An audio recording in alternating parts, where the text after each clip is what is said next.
veces estaría Risco neste teatro, non? Cantas veces soñaría aquí, verdad? Supoño que moitas, porque aparte- era o que falábamos dele, era un home de rúa, e sempre fumando, sempre E ele ten tamén fumando. moita imaginación, non? Porque a veces ves que crea figuras e crea ambientes que diste, bueno, isto, unha persoa que vivía en Ourense, a pesar de que viaxou moito,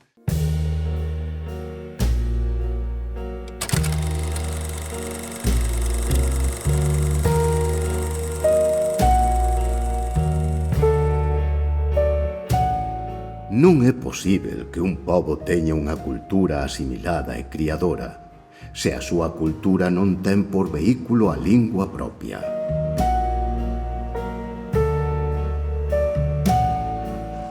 O pobo que adquire a cultura en lingua allea non poderá pasar en deixamais de ser un pobo que, co medio natural de expresión, terá perdido toda a súa orixinalidade. Non se pode establecer unha separación entre a linguaxe e o pensamento. O primeiro conforma e canaliza o segundo.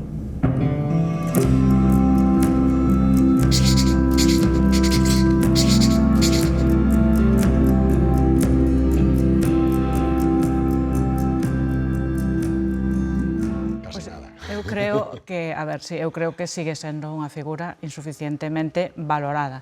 Quizáis debido á súa complexidade, pode ser. O seu pensamento xa é complexo, pero a súa propia biografía é complexa. O tempo que lle tocou vivir é moi complexo. E despois é unha persoa tamén lonxeva no tempo, e entón, claro, é que podemos falar de varios riscos, non é o mesmo risco que é alumno de Ortega y Gasset en Madrid nos seus primeiros anos, como o risco logo de Nosos Inadaptados, ou como o risco dos últimos anos. É unha persoa difícil de estudar, porque é difícil de entender.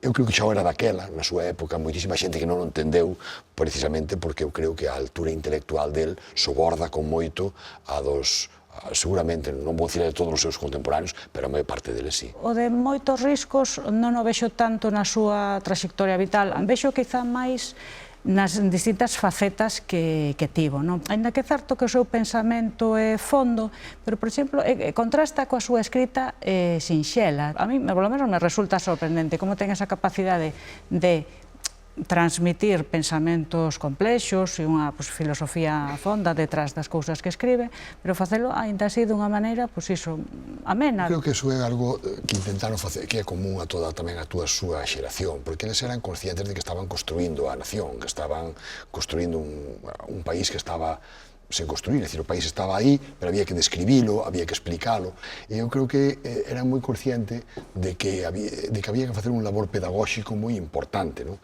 E aínda así non lles foi fácil que os entendesen, non? Co tempo, quen escribe as súas diversas biografías, quen estuda a súa obra, tamén o fai desde unha óptica, desde unha prisma ao mellor distante, non? A poder entendelo, ou polo menos a poder entender ese risco de despois do 36, non? Que é, evidentemente, o cambio abrupto que hai no seu tempo, na súa vida, na súa obra. As ópticas con que se mirou a Risco ao cabo do tempo tamén foron mudando, tamén foron cambiando, non? A min o das distintas ópticas sí que me parece algo interesante, porque os seus contemporáneos, por exemplo, Otero, por exemplo, na escrita de Otero sí que é moito máis barroca, estiveron xuntos, foron amigos até o final da vida de Risco, que foi quen primeiro morreu. De feito, Otero era dos poucos que acudía até o final e mantiveron esa amizade. A altura intelectual de Risco na xeración, non sei, ao mellor Antón Losada Dieguez, que non deixou demasiada obra, bueno, todo o mundo coincidía en que precisamente é o canalizador de todos eles, non? É o impulsor de todos eles, o facho lle chamaba, non? Que foi diante, o que meteu a Risco, a Otero Pedrallo, o galiguismo, é Antón. Antón, debido á súa pronta morte, á súa corta vida, pois parece ser que tiña unha altura intelectual tremenda. Pero eu teño clarísimo que, despois del, se é que el era superior ao Risco, é Risco. É dicir, non podemos buscar en Otero Pedrallo, non podemos buscar mesmo en Castelao a profundidade racional e a análise sociocultural, xa non só da óptica galega, en relación coa óptica europea, que unha cousa era falar de Risco mentres que Risco viviu, e outra cousa é falar de Risco desde que Risco morreu, porque mentres que Risco viviu non era nada fácil falar del, ou por menos dicir algunhas cousas del, porque estaba ele ainda para contestar e para meter en cintura que fixera falta, porque normalmente estas persoas teñen esa capacidade tamén. tamén, evidentemente. O Sempre en Galiza bebe absolutamente da teoría do nacionalismo galego, que aínda hoxe, máis de 100 anos despois, non está superado, e iso que é un opúsculo realmente pequeniño.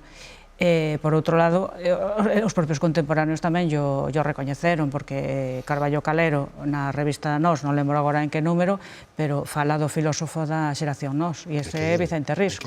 No 54, Manuel María, nunha carta que lle manda a Risco, que se conserva no Arquivo Histórico Provincial de Ourense, fala da Trinidade Galega como composta por Otero, Castelao e Risco, e di, no que en Otero é barroquismo, en Castelao é sinxeleza, en Risco é fondura. En canto dos espazos públicos, eu creo que, polo menos desde que xusto os dous, Losada Diéguez e Risco, saen eleitos como deputados provinciais e dimiten polo desencanto que teñen coa dictadura de Primo de Rivera, e despois, cando chega a República, Risco tamén xa se desencanta e se retira. Eu creo que desde aí xa os espazos de Risco a nivel públicos foron sempre espazos pequenos.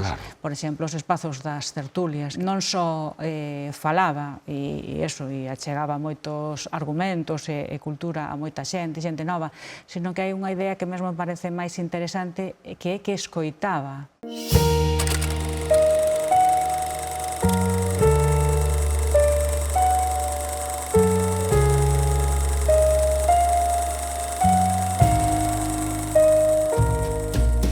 A mí sigue me parecendo increíble que ainda a día de hoxe pois a súa obra teña o nivel de coñecemento que ten. É dicir, é unha obra que dicimos moi voluminosa, moi complexa, pero mesmo que haxa cousas sen editar, sen publicar de Risco, e logo que non coñezamos máis títulos que son capitais da nosa cultura, é dicir, Nosos inadaptados, por exemplo, e que ten cantidad de valores que son totalmente vixentes ainda hoxe en día. Sí, porque hai que tirar de moitos fíos, porque dá para moitísimo, por exemplo, no plano pedagóxico, tanto por cuestións que teñen interese histórico, en algúns casos biográfico, porque polos traballos que conservou do alumnado, ou a cuestión pedagóxica tamén o que ten que ver co plano para a galicización das escolas, que tamén é centenario, pero despois son moitísimas cousas, cultura popular, literatura, historia política, etnografía, teosofía. Hai moita xente que ignora, por exemplo, que Risco ten poesía, ou que Risco ten o carné da prensa en Ourense, e se pode considerar tamén xornalista. Para ler a Risco necesitábamos tamén preparar a xente para ler a Risco, porque claro, evidentemente non é o mesmo ler o libro das horas que ler Mitel Europa, por exemplo, é dicir, é máis, cando lees un Risco e lees o outro, claro, hai cousas que son facilmente comprensibles ou inteligibles, pero claro, outra cousa é meterse en obras que cuestionan cousas tan fortes como, non sei, a democracia, por exemplo, non? Igual que non ten que ensinar, tampouco coñece tanto. Hai moitas cousas que ou ben se ignoran ou ben se pasan por alto, porque, por exemplo, o tema de Mitel Europa, que hai un certo, como mínimo, malestar. Cando Risco vai coa bolsa a Europa, e no ano 30, digo porque despois, como Mitel Europa se publica 4 anos despois, o mundo cambia ás veces excesivamente rápido e se fan os xuicios de valor que non coinciden despois coa realidade. E outra cousa que ás veces tampouco non se ten en conta o que debera, eu creo, é que cando, por exemplo, o Risco vai a Alemania, ten 46 anos. O sea, tú pensa a aquela altura, porque non son os mesmos os anos dos 30 que agora 100 anos despois.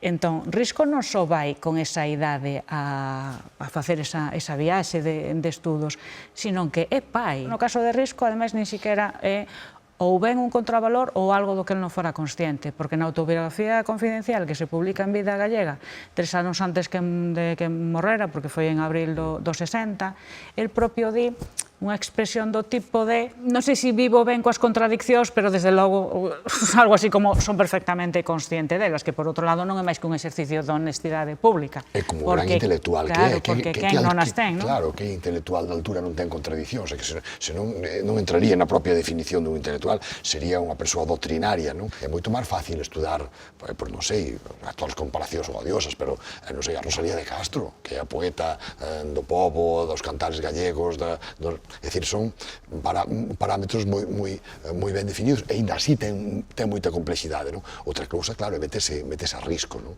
E risco é un océano de cousas.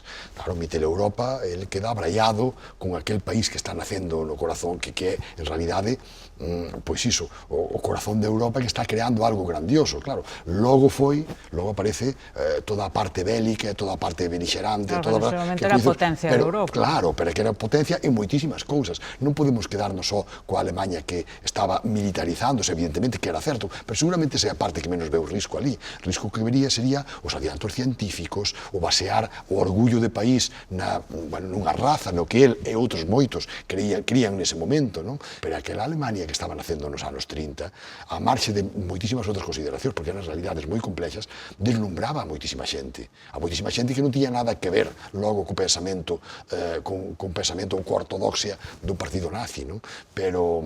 Pero estaba nacendo unha idea nova de país, de nación, e o que fai é, contalo e ver cousas boas aí. Que pasa? Claro, cando logo se construe o relato a posteriori, xa a situación, é o que distí, xa a situación mudara, evidentemente, xa chega a Gran Guerra, xa chega todos os horrores que aquel país cometeu.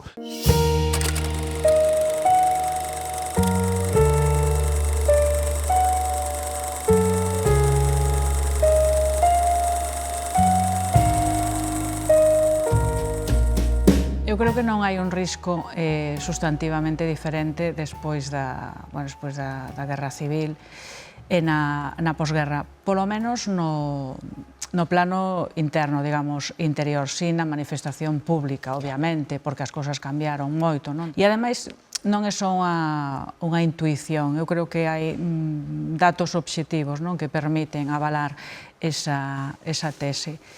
Por un lado, as cartas, aínda que non son moitas, e creo que algunhas se perderon, pero creo que son bastante reveladoras. Utiliza unha expresión aproximada do termo de como eu sigo sendo o mesmo, pero as cousas cambiaron moito. Galicia non era a mesma, España non era a mesma antes da guerra que despois da guerra. Entón, claro, eu aquí creo que hai que introducir tamén outro elemento no caso de risco, é moito máis que risco, que eu te falar das cartas, eu teño testemunho directo dun deles, que máis sobreviveu, que foi don Antonio Fraguas, que ainda que, como sabes, non lle gustaba nada falar deste tema, eu tuve unha ocasión de ter unha conversa un día con el, na que me contou de que eles vían vir a guerra. Cando é o momento de incorporar o Partido Galeguista na Fronte Popular, claro, aí hai un esgace xa non só ideolóxico, xa non só táctico para aprobar o estatuto, que en realidad foi o que pesou aí, senón un perigo real de que, se hai guerra, aquí en Galicia xa sabemos quen vai mandar. Que pasa? Que, seguramente contaban cunha guerra máis curta, ou mellor contaban cunha posguerra distinta. E que fai risco? Pois, risco fai o que faríamos calquera dos que estamos nesta sala, seguramente no seu sitio.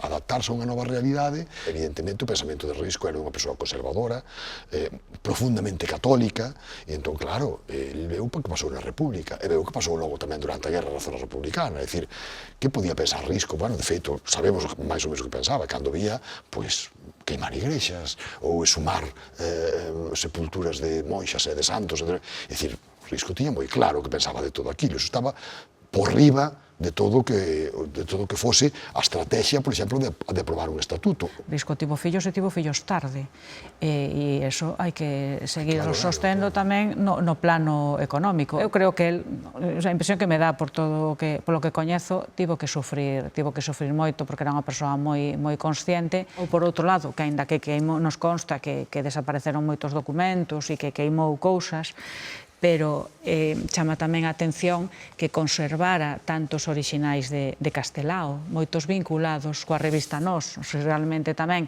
tivera renegado de todo iso, que en boa parte, un grande parte, axudou a construir, pois tamén teria sido unha ocasión fácil, non, de desfacerse deso e de destruir iso, e grazas a esa coherencia que tivo, a pesar de todo, pois se conservan todos eses debuxos de Castelao. Eu non creo para nada que Risco tivese unha posición de cobardía ante ese momento, que evidentemente tiña que estar asustado. A ningún intelectual, sexa da ideoloxía que sexa, lle gusta a guerra. É dicir, a guerra é o fracaso de moitas cousas.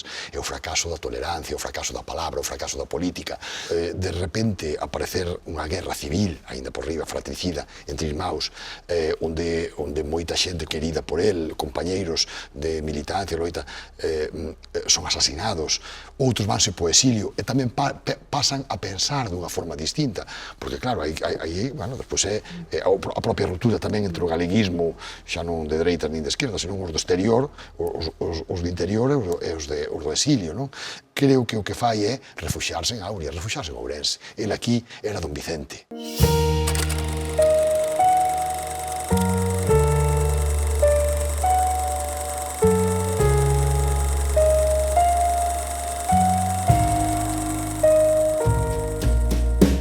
Por exemplo, esa reivindicación da cultura popular, ese amor, tanto polo léxico, por recoller as palabras que ten tanto que ver, por outro lado, coa súa función docente, que ao final foi das máis importantes, sobre todo de cara a que el puidera vivir.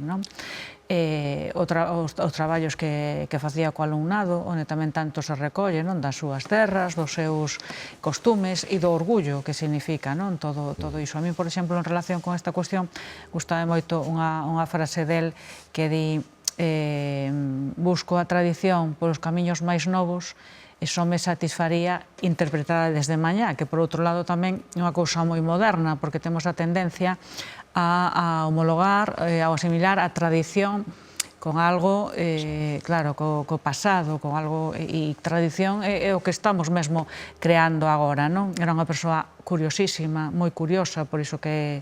Pero de todo, non? E de falar coa xente, de camiñar a pé. É unha das partes fundamentales no pensamento de Risco, non? Esa fundamentar todo o que somos nese, digamos, ese humus da sabiduría popular, non? Nese fundamento o povo, a patria, a idea que tamén trae da Alemania, do Volgeist, non? Da idea do povo como ente creadora da nación, non? Cando ti falas do pasado, de justificar o pasado, non só como pasados, non só como parte da historia, non? Iso tamén o trae Risco. Eu creo que tamén tiña que ter unha vocación docente moi marcada, porque se nos fixamos na súa biografía, en realidade Risco, os estudos que fai en principio moi brillantes son de dereito, non? E incluso chega a opositar e quitar unha plaza como alto funcionario do Ministerio, creo recordar que de Facenda, non? E, sin embargo, ven para ser un catedrático, que non estaba nada mal, na Escola Normal de Ourense. Aí tamén ten que haber unha vocación de formación de docentes, de mestre, incluso, non? Que, de feito, eu creo que esa vis pedagóxica está en todo o seu magisterio de ser mestre de mestres e de mestras, pero tamén está no resto da súa obra, por lo menos en grande parte, que eu creo que tamén é un pouco esa transmisión do cariño polas cousas e pola xente. Non quería deixar de falar, Celia, do Risco xoguetón, do Risco, bueno, que me sinaxes ti outro día da revista esta Nosotros, que era unha auténtica parodia da revista Nós, con todo o que significaba a revista para Risco, a revista Nós, ou La Centuria, ou todas estas nas que colaborou, non? É dicir, como era capaz un señor aparentemente tan serio, un intelectual desa talla, con esa formación, e logo como era capaz de rirse mesmo del mesmo, non? Unha das cousas que tampouco se coñece moito del, que tiña un grande sentido do humor e que non cadra moito coa imaxe mesmo visualmente, non? E coa época, menos aínda, unha época escura que se nos transmitiu, polo entroido, porque lle gustaba o entroido, gustaballe a troula, pero despois velo na súa propia escrita, cando a ves con eses ollos, velo tamén moito ese sentido do humor e como el se vai autocuestionando ás veces desta maneira. O que o convirte é, se cabe, unha persoa aínda máis admirable, non? A capacidade de rirse, ao final, de rirse de todo, incluso del mesmo, non? Iso tamén é unha lección para hoxe, porque o practicamos pouco e tamén deberíamos tomar nota, non? Que ás veces nos tomamos demasiado en serio. E ainda nos faltou toda a parte semítica, o que pensaba do xudaísmo, que quizá moito ahora de actualidade, imagínate. E o de la Puerta de Paja, que o premio tamén, que é un premio Planeta, moi pouca xente sabe que ti. Non, é o Nadal. Perdón, o Nadal, foi finalista do premio Nadal. Pero iso tamén dá para moito tamén.